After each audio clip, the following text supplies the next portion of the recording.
legalizefreedom.com. Why are we here? Where do we come from? Where are we going? From the nature of reality to the future of humanity. Listen without limits. Unchain your brain. Change your thinking. Change your life. legalizefreedom.com.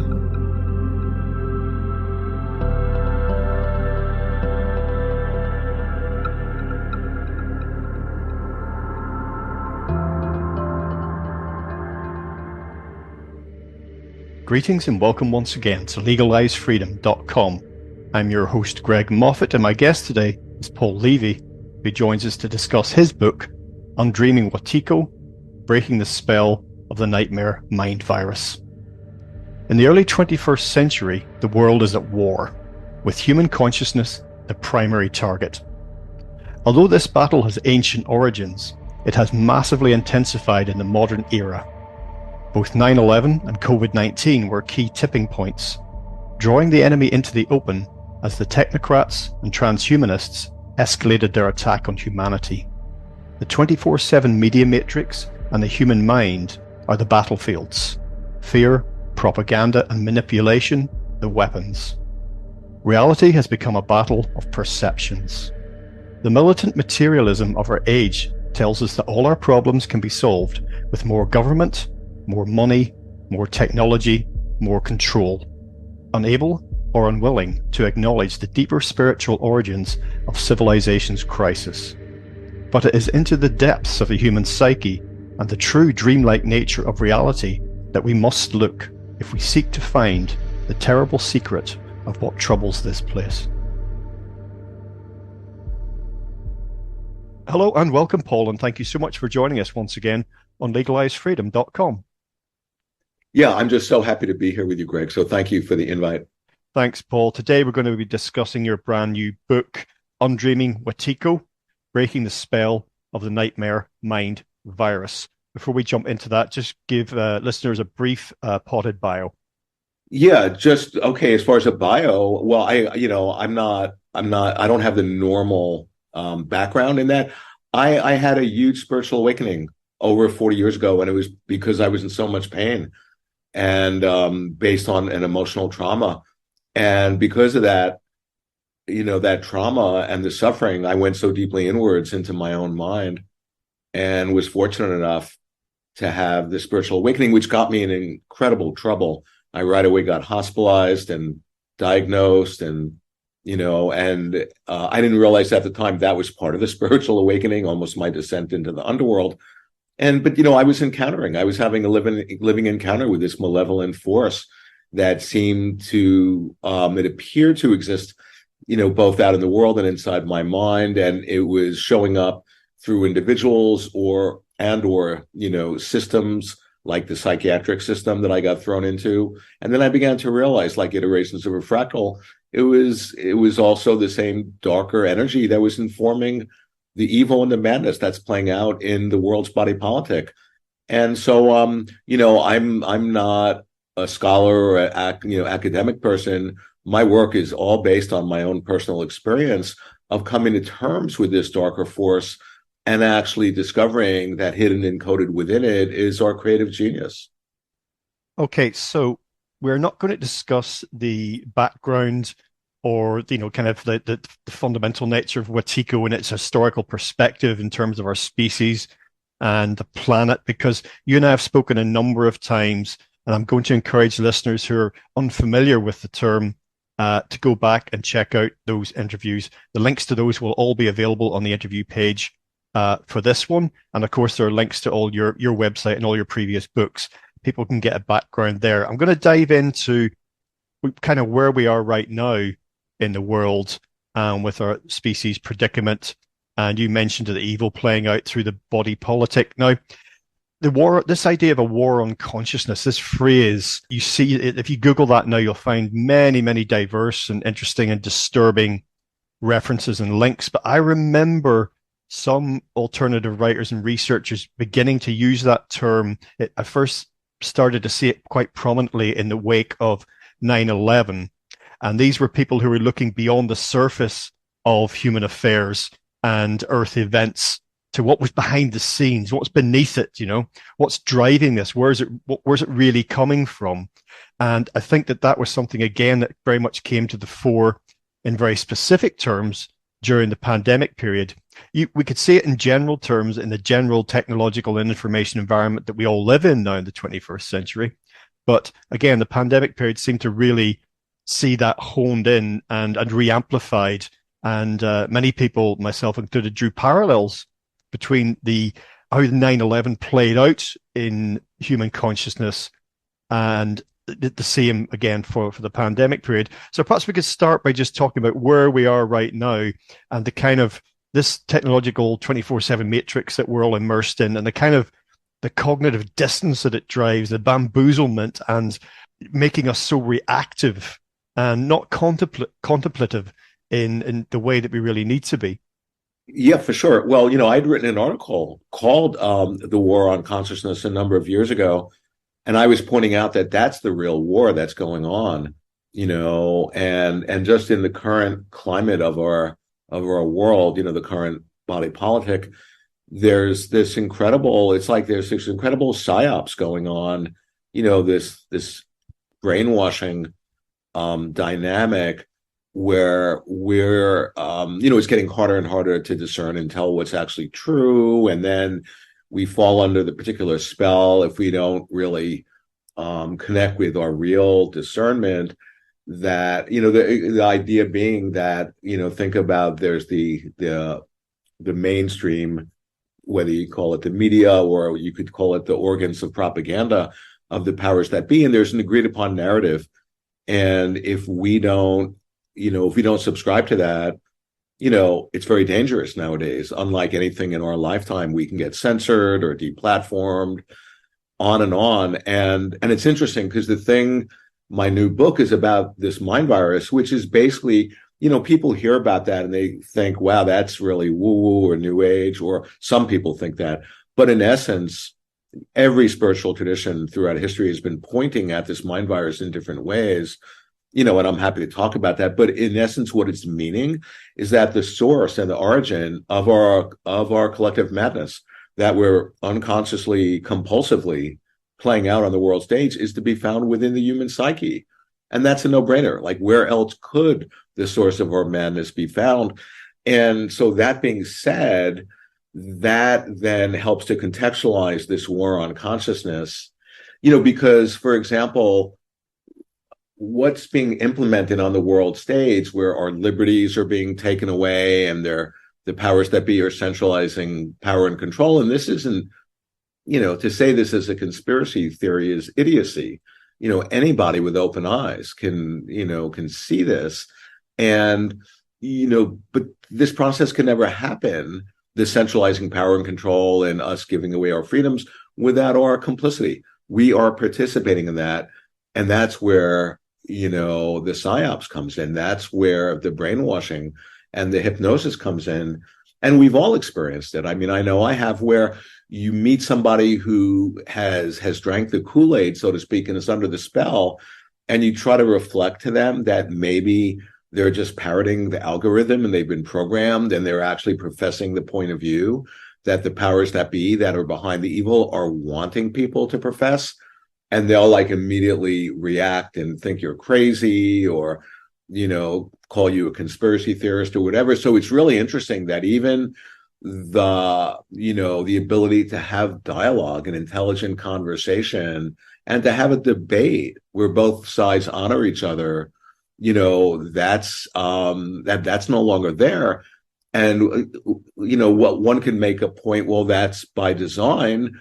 But even if it's not by design, that's what's happening, that we've become so polarized, and people, under whatever perspective they're under, are typically convinced that what they're seeing is the truth and that they're in possession of the objective truth.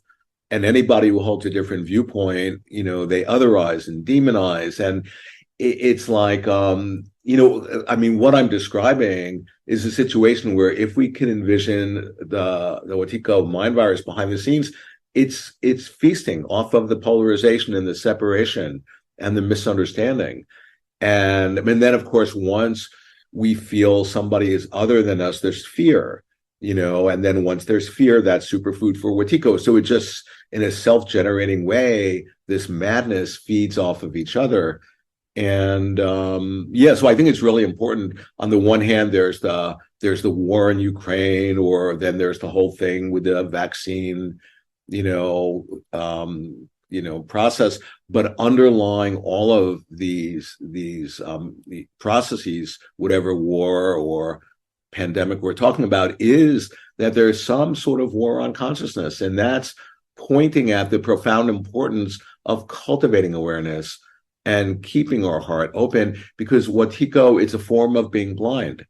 And the Bible talks about this mind blindness, that people have eyes but don't see, and they correlate it to a closed heart.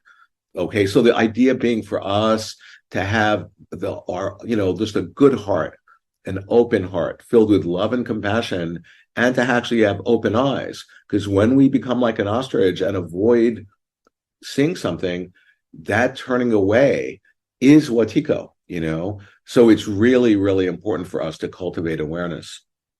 Well, it's interesting that people are quite, at home with considering, individual physical sickness and, and mass physical sickness, like in the pandemic or any other sort of disease outbreak, that's unfortunate, but it happens. Ditto with perhaps individual insanity. But the idea of a sort of a collective insanity species wide seems impossible to countenance, because, as you say, so many people, your average person thinks they're the sanest person they know.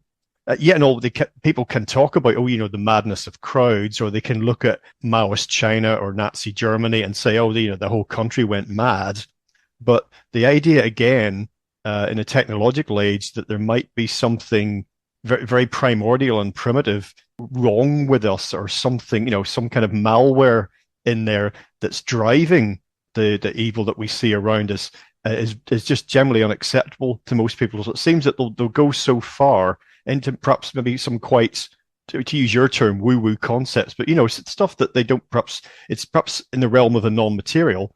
But again, the idea that this might all be us somehow is just unacceptable. And there's all sorts of reasons for that, because who wants to think that when you look out the window, turn on the television, and whatever, see, the horrors being committed, by our own species to our own species, that you might somehow be complicit in that, even if there isn't anything that you feel that you can individually do about it. That's very different from thinking that you might actually be subconsciously driving it.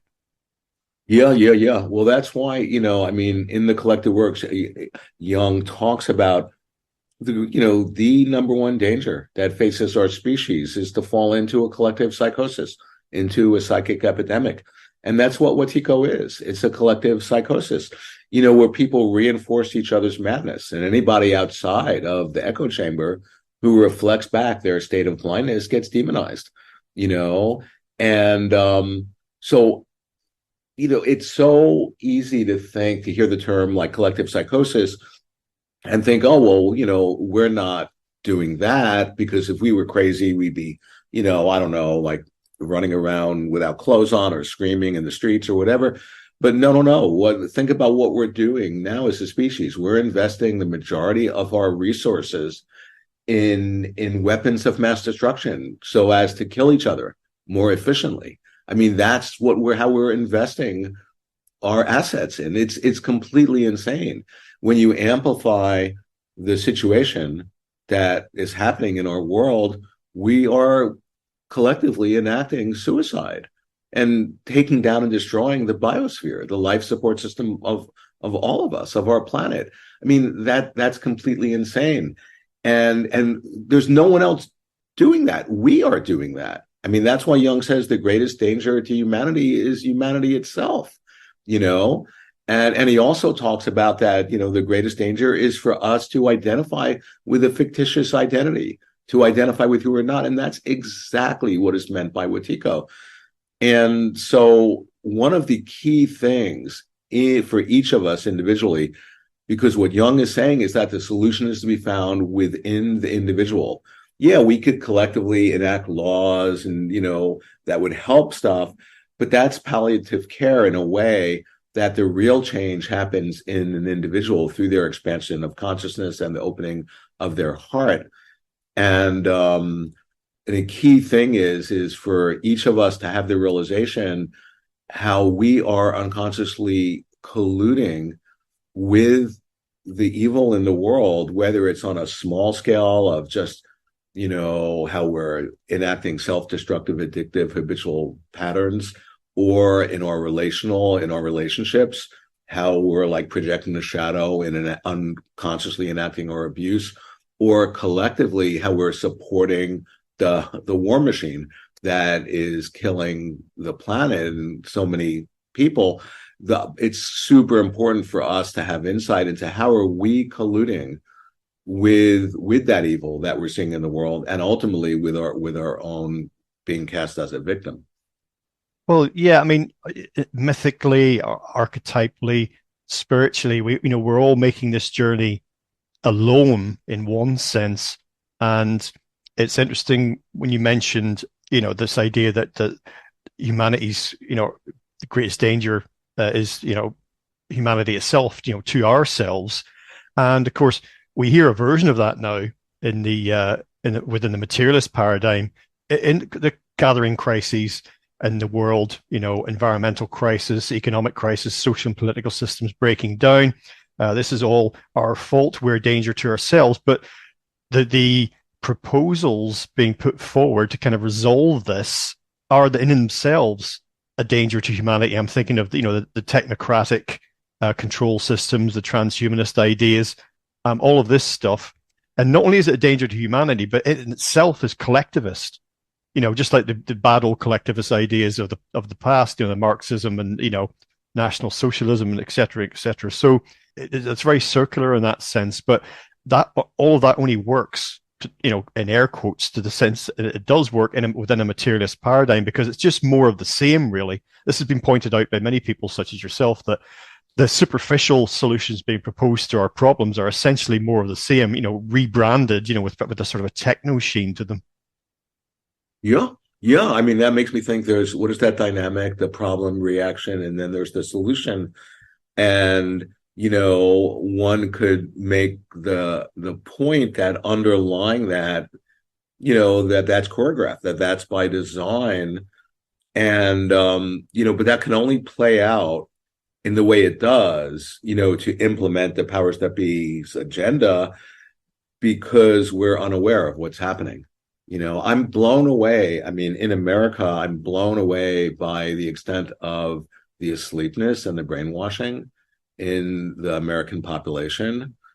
And so many of my friends who are, beautiful people and spiritual and good intention, open-hearted, really brilliant people, are, by not really following what's going on, they're unwittingly, without awareness, they're supporting the forces of evil. They're like on the side of the war machine. They're on the side of fascism and totalitarianism, all the while thinking they're not, thinking they're the good guys. And it's a mindfuck, and I see this every day. And, what I've learned, I think we've all had to learn with each of our friends, like I can talk for myself, with each of my friends, there's this don't go there zone with this person. And then there's another don't go there zone. Oh, with this person, I can't talk about the vaccines. This person, I can't talk about the war in Ukraine. This person, I can't talk about Putin, or, whatever, or this person, I can't talk about Trump. And I've learned it's like a superhero power that we have to navigate. Yeah, where is it safe to have discourse? And it's never been like that before. And but the point is, like, a deeper point to even go to this meta awareness is that so our world and the structures that we've created that are keeping us asleep are deconstructing. And that's really frightening in one way.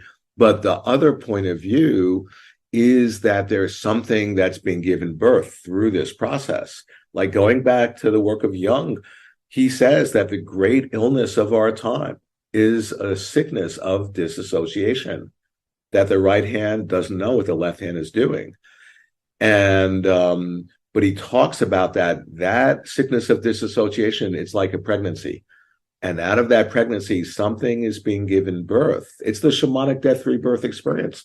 I point out in my new book that that's the main archetype that's operative in the collective unconscious of our species, that we, based on trauma, because we're all in trauma, we're collectively and individually making a descent into the underworld, into the darkness of the unconscious.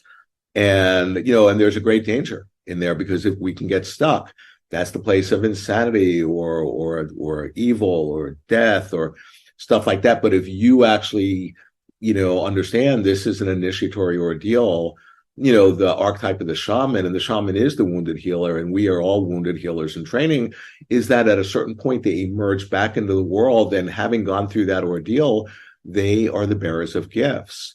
And the idea is, in essence, is to that woundedness, that trauma that we all feel, the danger is to identify with it. But if we actually carry it in a way where that wound becomes a portal through which we access our creative gifts, and that's the gift the shaman brings back.